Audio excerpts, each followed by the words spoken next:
welcome to my library for a cozy late night book chat. My name is Erin, this is Elaina, and today we are talking about Onyx Storm. I finally finished. Elaina has been waiting like a week. Very patiently. You actually have been very patient. Your texts were reading kind of desperate at times. You weren't responding to them, okay? Because you were halfway through. Well, I'm done now. It's Super Bowl night. We obviously don't care, and let's discuss. I'm ready. The Super Bowl is over, though. No, it starts at 6:30. What are you talking about? It's PM? Yes. On a Sunday night? Are you joking? Are you How joking? old are you? How do Old. you not know when the Super Bowl starts? I thought it was like an afternoon. Isn't football an afternoon thing? Anyway. Let's get into it. Something that is my forte, dragon books. Also, quick disclaimer, this book is, it's a book for adults, and some of what we'll be discussing is going to cover adult themes and topics. There will be some swearing, so if that's an issue for you, just be aware. If you've got kids nearby, be on the alert. What did you think about Rebecca Yarros' third installment of the Empyrean series? Well, my overall thoughts can be summed up very simply. I had fun at times. Okay, that's good. But it was bad. I don't think I had fun at all. Oh, no. So the way we will structure this chat is we will start with a spoiler-free review or thoughts on the book in case you haven't picked it up yet and you just want to know kind of the vibe. And then we will move in to a heavy spoiler section where we deep dive, give away all of the secrets of this book. Please do not listen to this if you are planning to read it.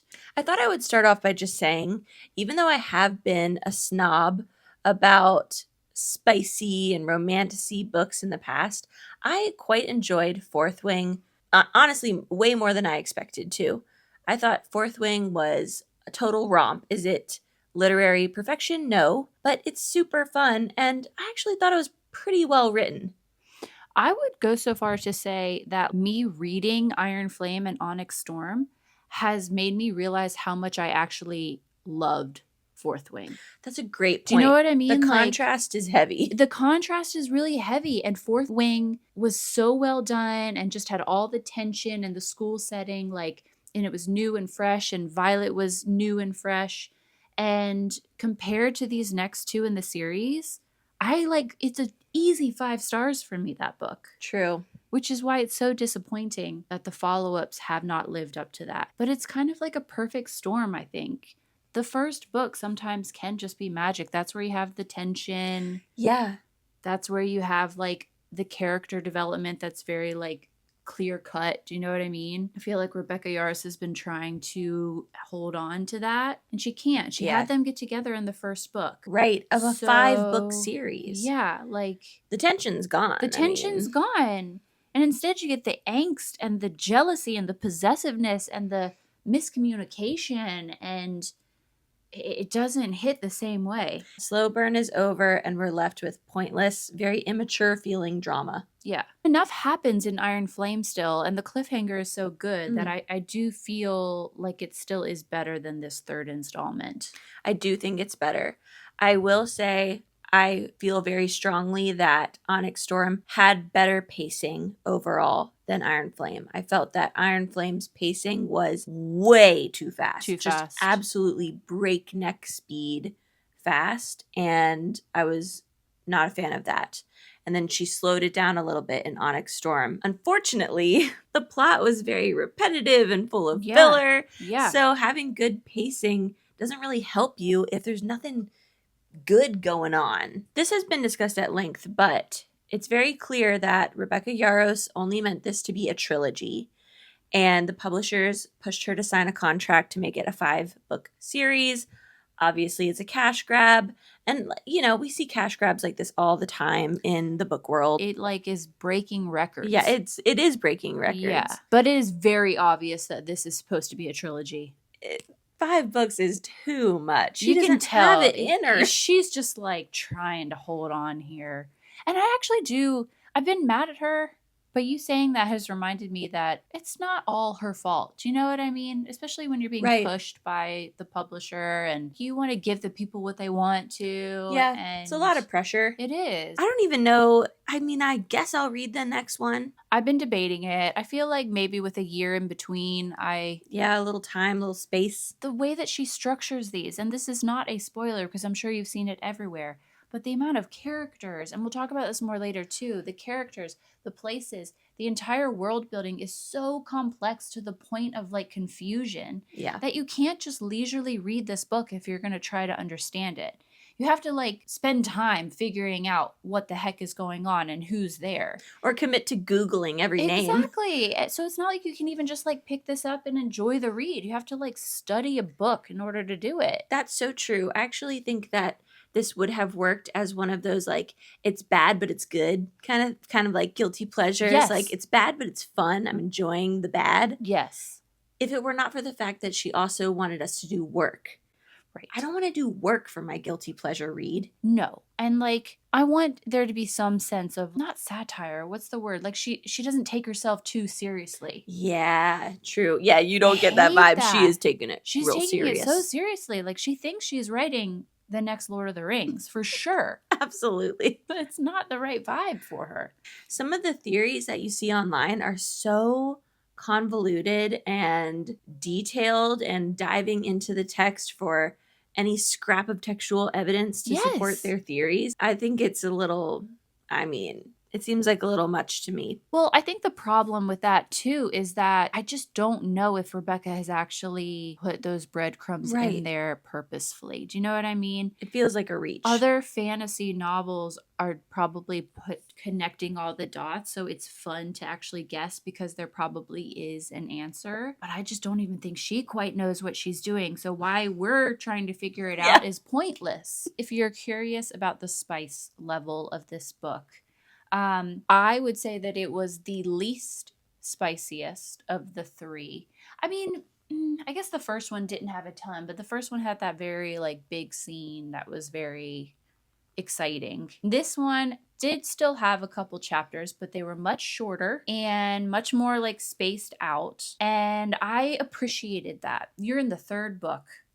I don't like it when we still get very, very detailed, long scenes this far into a series. Yeah. Do you agree? I agree. And in fact, I thought this was a risky move on her part to not include as much spice in this book. In fact, the majority of this book, the spice is quite, it's a tease. Yeah, it is. Now, I will qualify that by saying everyone loves the throne scene. I hate the throne scene with a burning passion.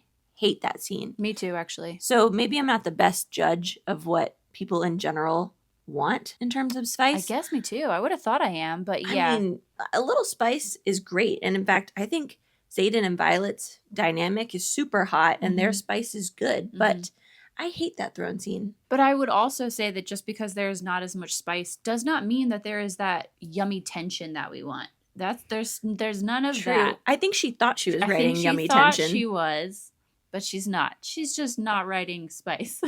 Yeah. So take from that what you will.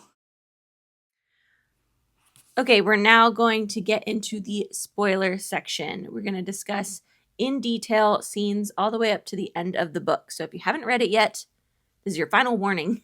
Okay, Yeah. let's start by discussing the characters, like I mentioned in the spoiler-free section, because it's become like a meme.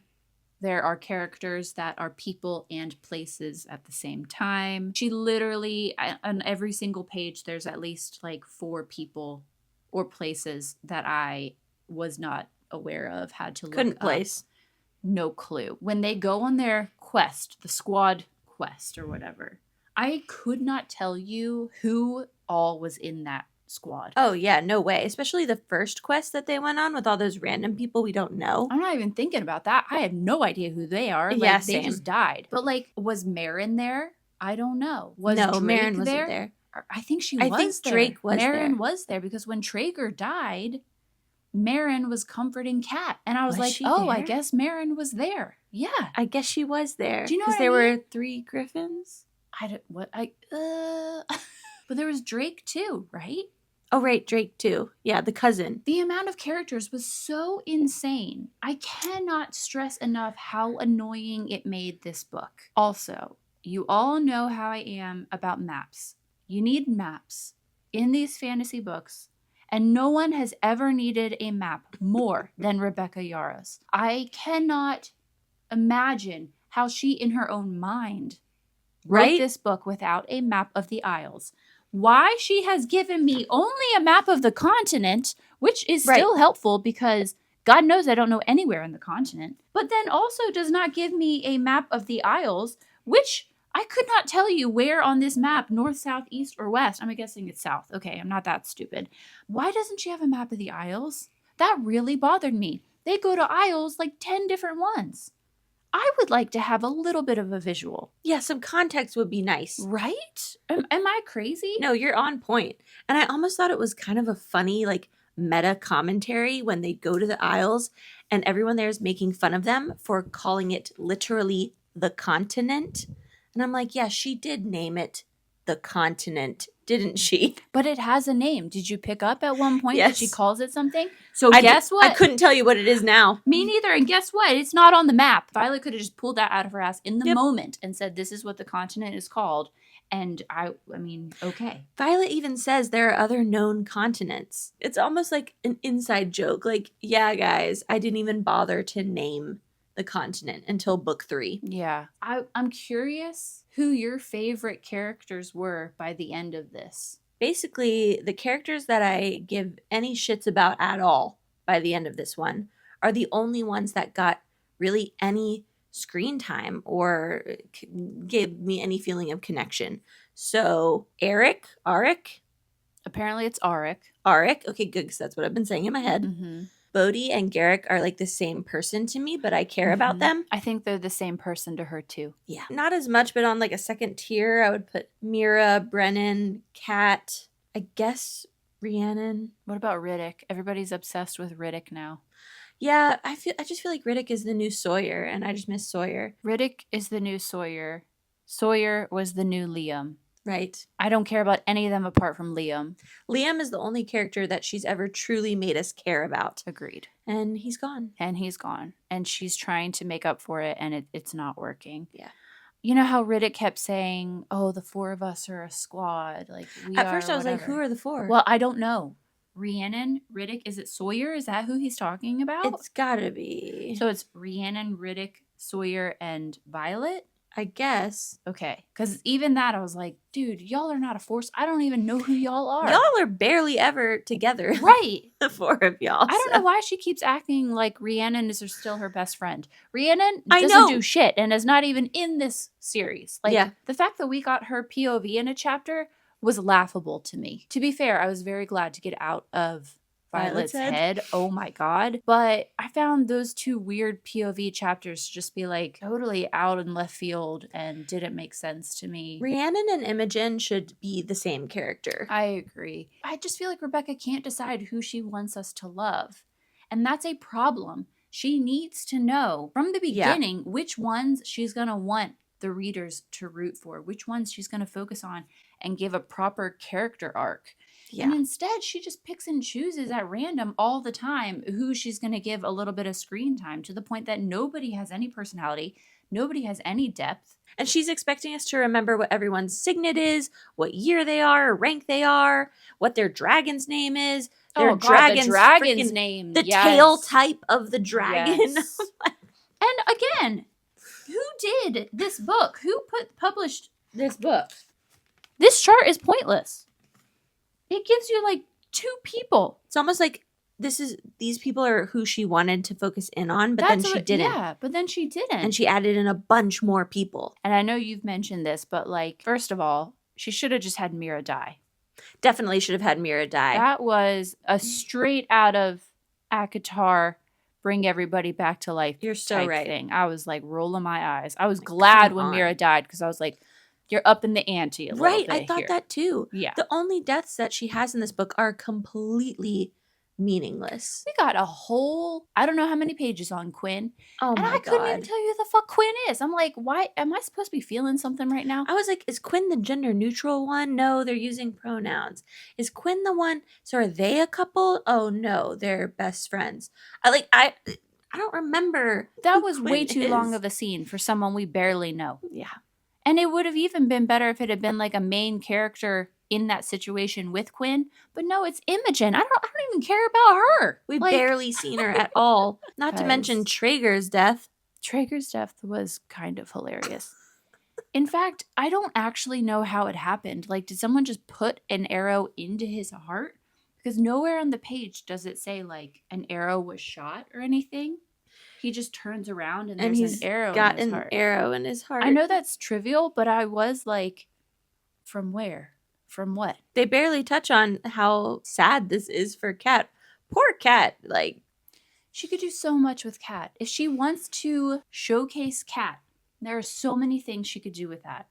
And she's just throwing it away. Yep. I was really relieved for Kat to have a love interest because honestly, the whole jealousy love triangle thing it's not my thing. It is just not for me. I absolutely hated that in Iron Flame.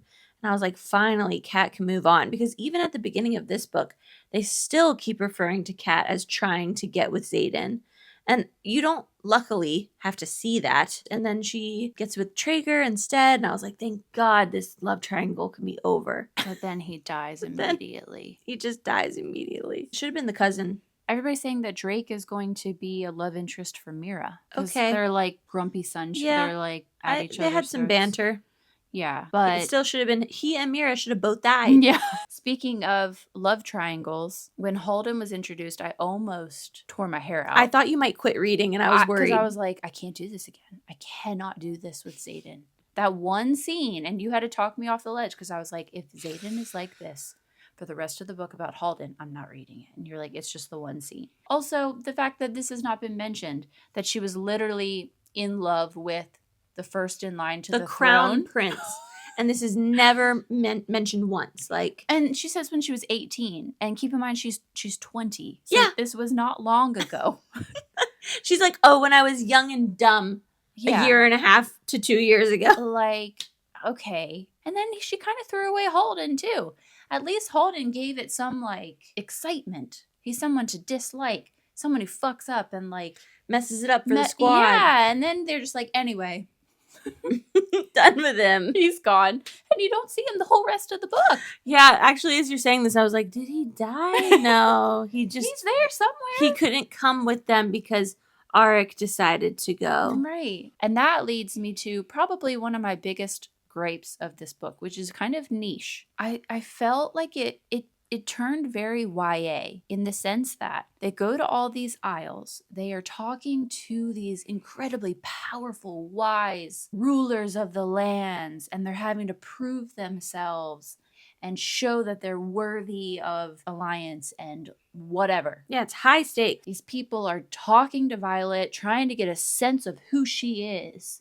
And every fucking time they're like, what's up with your love life? What's the deal? What's the deal? Why are you with you? And why are you not with you? And I'm like, who do you like? Yes, literally. And I'm like, what? What kind of question is that? When that old woman is like, I need to see if you prove your worth. Why did you break up with Holden? And she's like, because he cheated on me. And she's like, you know your worth. And I was like, this is the worst. That is the worst scene I've ever seen. It is more unbelievable so juvenile than having dragons. Yes. I was like, what adult would care about that? Nobody. And it kept coming up. I was like, why are we talking about this love triangle again with these wise people?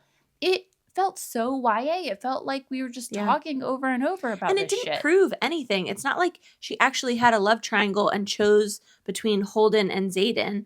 Holden was old news. Dane, like, okay, maybe a little bit, but still old. Yeah. And then, like, the whole cat thing with the other Isle people. And I'm just thinking, this is not realistic. They don't give a fuck about this. This is not what they would be asking you right now. No. And they were like, oh, we'll do the alliance if you just marry Cat for a few years. Like, they give a fuck. Why would they care Why if he would they marries care? Cat? Yes. And I'm like, we get it, Rebecca. Xaden is never going to betray Violet. good He God. really loves he her. really likes her. It made the whole book feel way more juvenile than it should. I cannot believe what a letdown Violet's dad was to me in this book. 100%. I haven't even thought about this. Okay, they like made it out like he's a genius, and we like go through all this trouble to get his research, which told us what exactly? Like nothing. Like nothing? What kind of plants grow on each of the aisles? Like, what was the whole point of the journals? Yeah, I mean, I guess we're supposed to believe that he like revealed that okay, it was something about the rebellion and how the Isles wanted dragons. So the rebellion was going to try to steal baby dragons to give to the Isles, but they couldn't do it. So the alliance fell apart, and that's why the rebellion failed. I don't care so much that I've probably just completely messed up that explanation. That's how much it didn't matter at all to the plot anymore. Also, was it not a disappointment what the password into his journal was? Oh my God. If I were Lilith, I would be turning over in my grave. I died. I was like, I thought it was going to be something so profound. And it was his wife's first boyfriend? No, it was her dragon. Oh my God, it was her dragon. Oh, that makes me feel so much better. Still not good. I thought it was her first boyfriend. There is a part where Violet considers that. Like, yeah, was it my mom's first boyfriend? Yeah, okay. And like, she didn't really refer to them very much. Yeah, you know? because they weren't helpful. Well, in the end, they say that maybe the whole reason he wrote the journals was in a roundabout way of trying to show her that she was, what's the word? Almost sacrificed to a temple or something. Yeah, to the temple. Actually, I haven't even thought about that plot line since I finished the book. Which is pretty rough. Mira suggests that they were trying to fix Violet. Right. And that so they is were actually kind of effed up. Yeah, so he was like, maybe if I offer her to this god, she'll be fixed or healed. And then they quit halfway through. But I'm like, dude, you're not a good guy, actually. That's it's pretty actually fucked up. Pretty terrible to do to your kid. That whole storyline. Was he going to leave her there? And it's not even something that I feel like was set up as a cliffhanger. I just felt like it was not well explained. Yeah, and you know what? I've been dying to know the secret of her hair. And it was exciting at first when you see Theophany, which is the worst possible name I've ever heard in my life, and I call her Stephanie because I can't get over that name.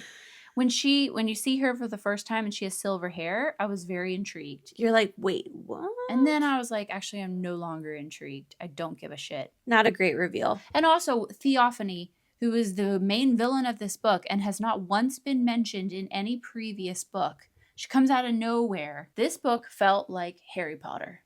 Yeah. And you have these random bad people. At least there's an overarching Voldemort.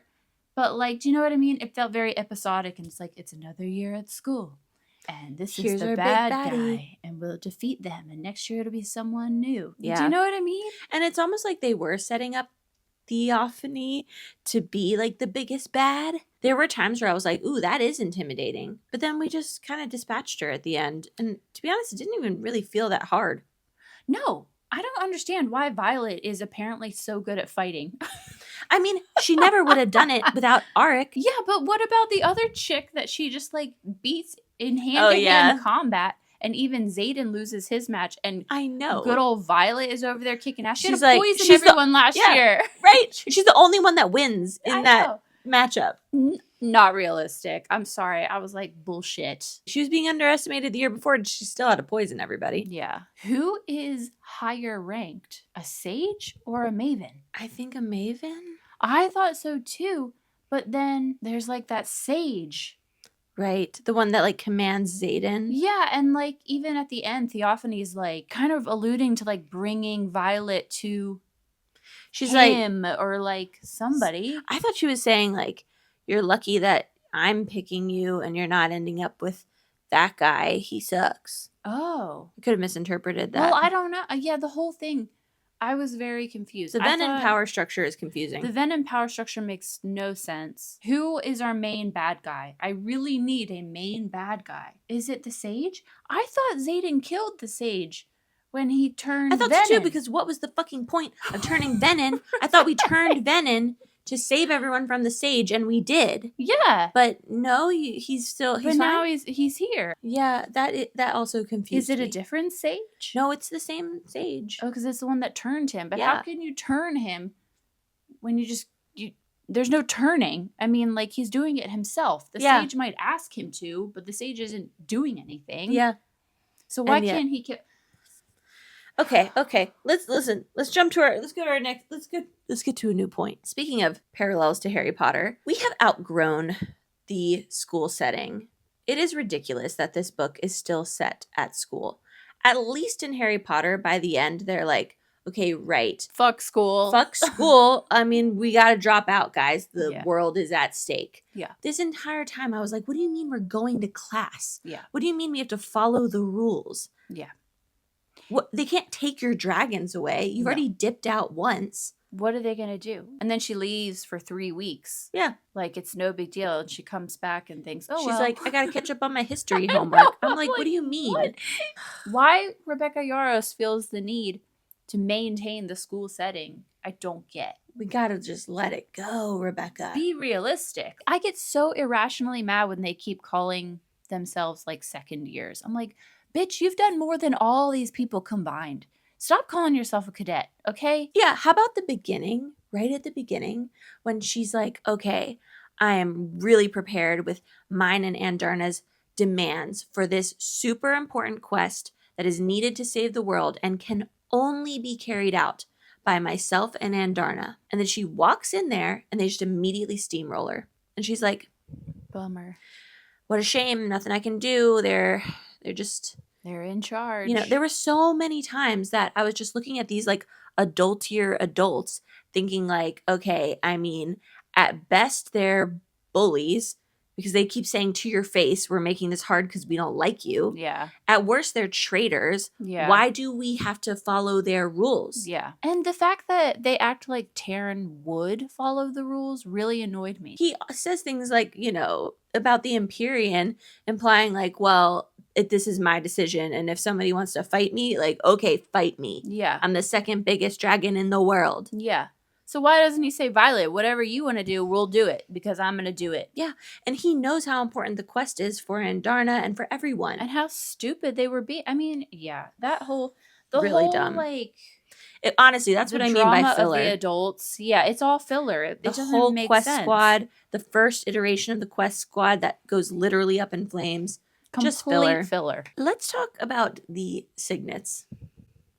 I'm so disappointed in Violet's signets. First of all, her first signet, which is supposed to be, people say many times, she's the most powerful of our year because of her signet and her connection to Taryn. Oh my gosh, she has the most incredible signet. It's pure power. In practical terms, that's just lightning that she can still barely control. To be fair, I thought it was badass when she was doing like 6 at a time. The split. Yeah, okay, that's fair. That was the only time I was like, yes. But continue. But still, it's just But she still needs a lightning. Conduit. She can't do anything. Yeah. And it's just lightning. And then they even remind us, right, her mom could do lightning. Theophany can do lightning. And you know what else they can do? Huge storms, hail, tornadoes big enough to take down the second largest dragon in the world. I was very confused by that when we found out that Theophany does storm wielding. Yeah.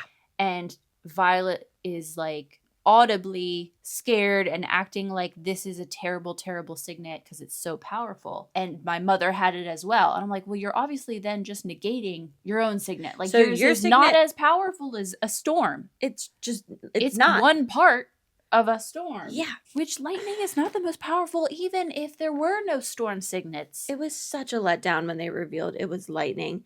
I hung all of my hopes on that second signet. Yes, you did. And there were a lot of good options. There were a lot of good options. I saw some incredible theories. Yeah. That I dearly wish she would have read and decided to adopt. Because dream walking, really? So lame. It's so lame. So you're telling me that the second signet is literally just so that she can chat with Xaden in the next book? Yes, that is exactly why. It kills me. It's so lame. Gone and they need a way to connect, and so they're going to connect in dreams. Yeah, meanwhile, Garrick... It is Garrick, yeah. Can literally teleport. Essentially teleport.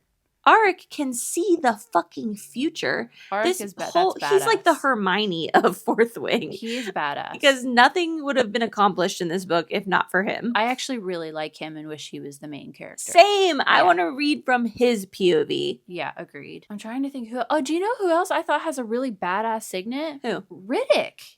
The fact that he can like freeze water in a body. That is crazy. I was very impressed. That's so powerful. And he did it to a wyvern. Yeah. I was incredibly impressed by that. That's at least on the level of lightning.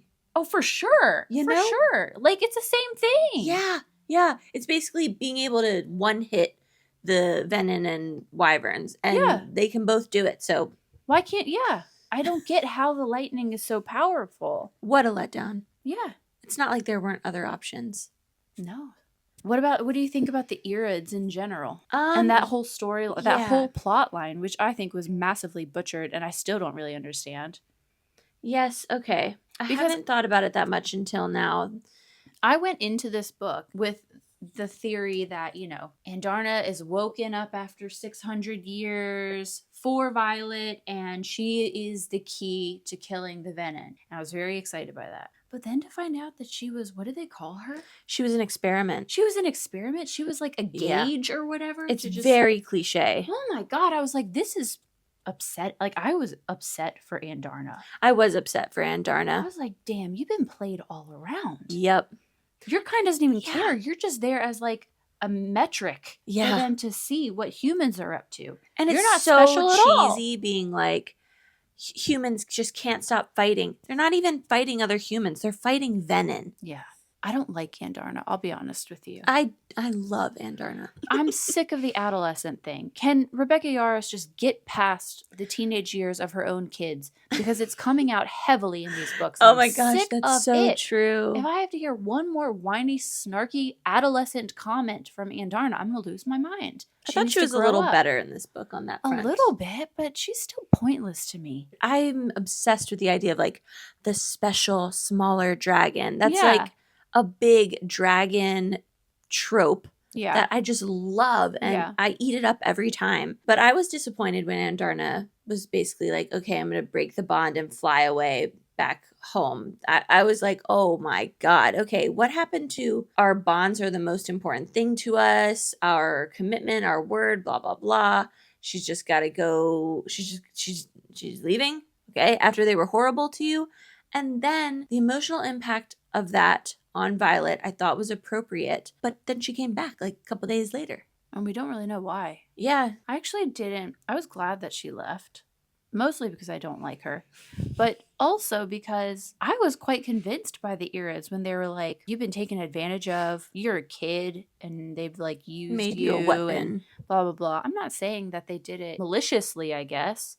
But it is true. And if I were Andarna, I'd be like, yeah, maybe if I don't have to deal with this. Yeah, maybe I should dip. Like, let me at least go see what my kind is all about. So I was kind of like, yeah, you go, girl. Like, get out of here. I guess. I just like her and didn't want her to leave. But the Irids, that whole like quest, and then the Irids are like, nah. I thought that was hilarious. And then they go back and they're like, we just failed. I know. And then I'm like, good for Rebecca Yarros. She's like taking a stand. And then she has the fucking Irid come anyway and do the Wardstone. I'm like, girl, just make a decision.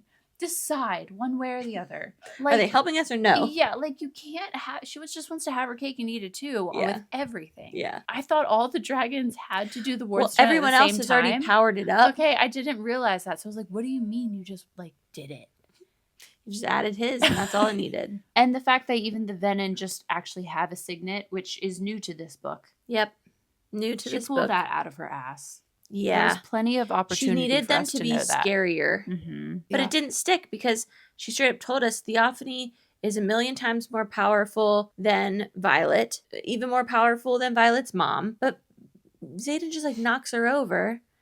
And Violet's like, I have the one thing I can stab you with. Let's get into the ending in that case. Let's just go.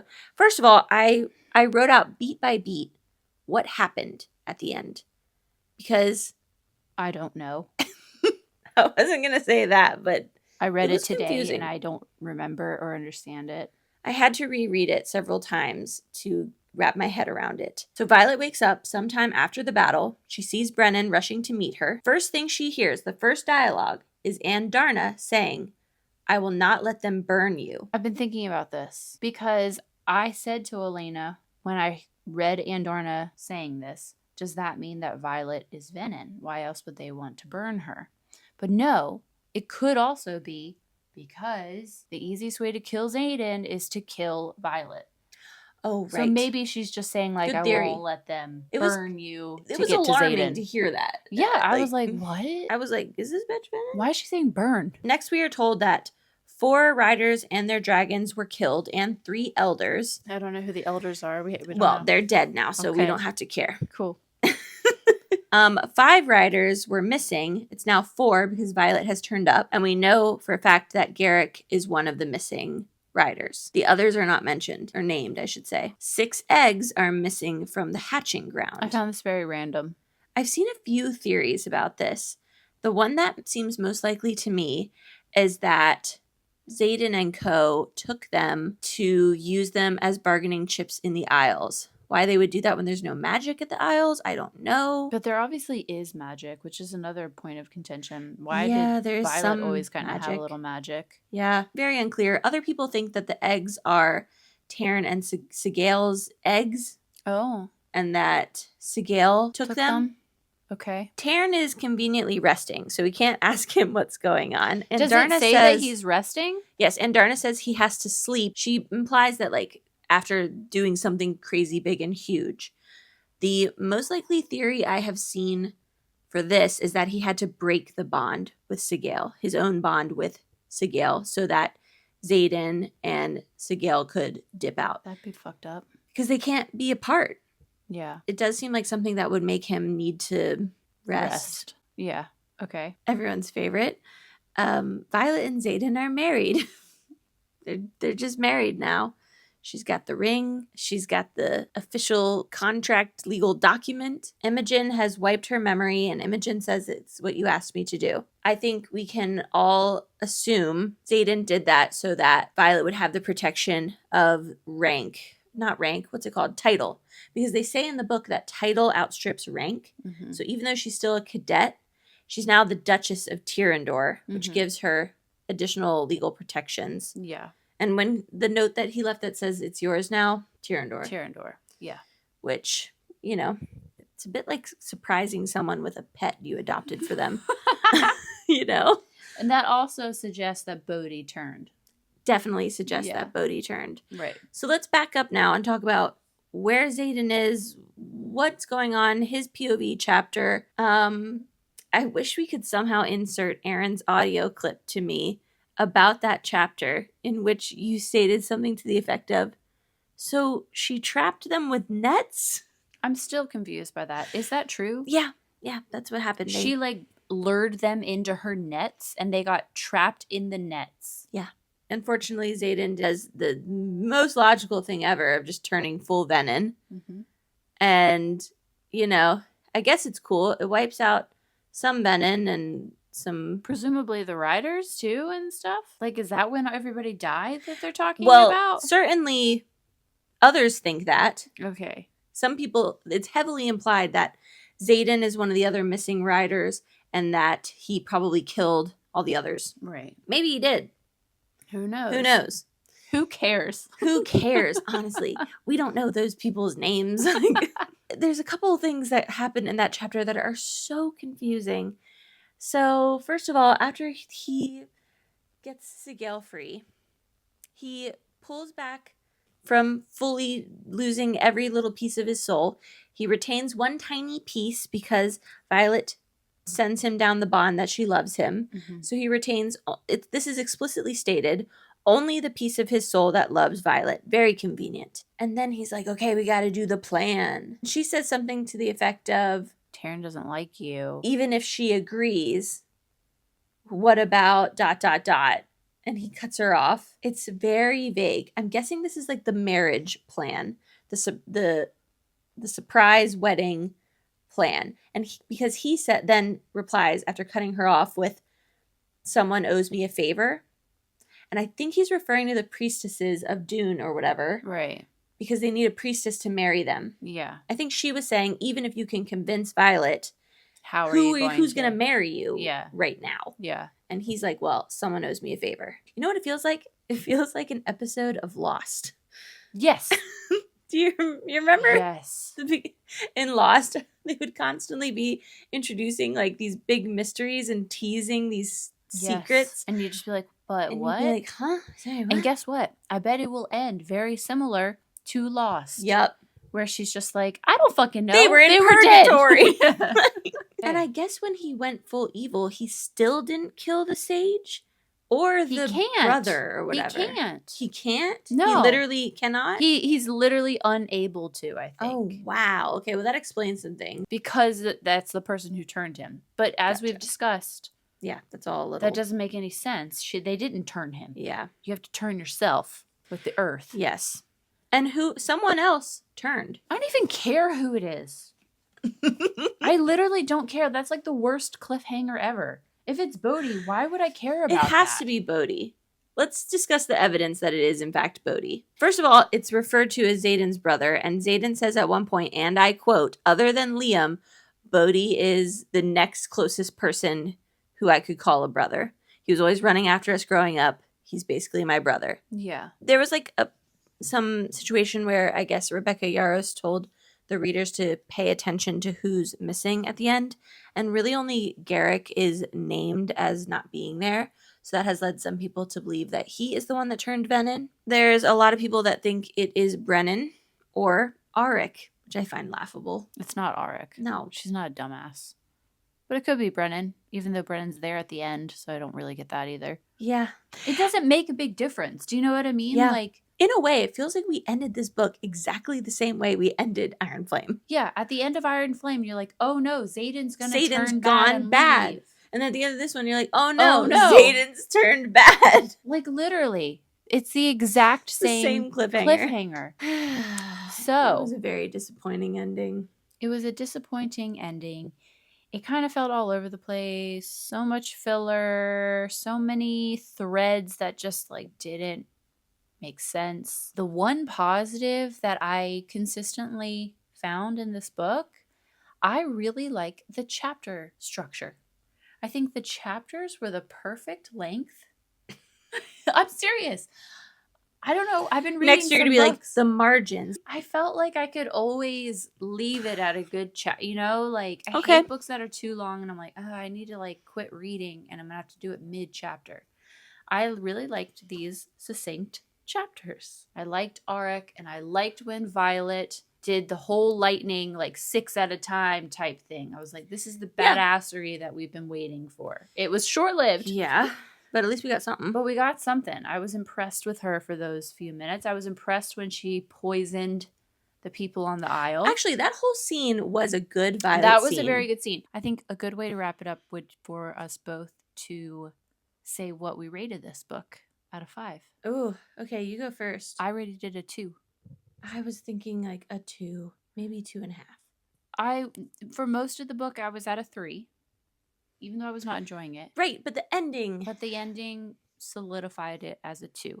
And for reference, Fourth Wing for me was a 5. I gave Iron Flame a generous 4. Yeah, so I did. This is a step down. Yeah, Iron Flame, I was being generous and gave it a 3.5. Benefit of the doubt type thing. Yes, exactly. Like, yeah.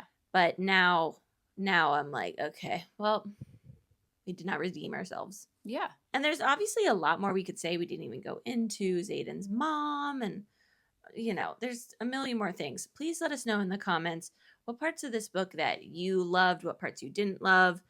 Do you agree with our takes? Do you think we're totally off base? Let us know. Yeah, and let us know what you rated the book because I am very curious to see what people who previously really enjoyed the series have thought about this. Please like this video if you like this video. Subscribe if you are new.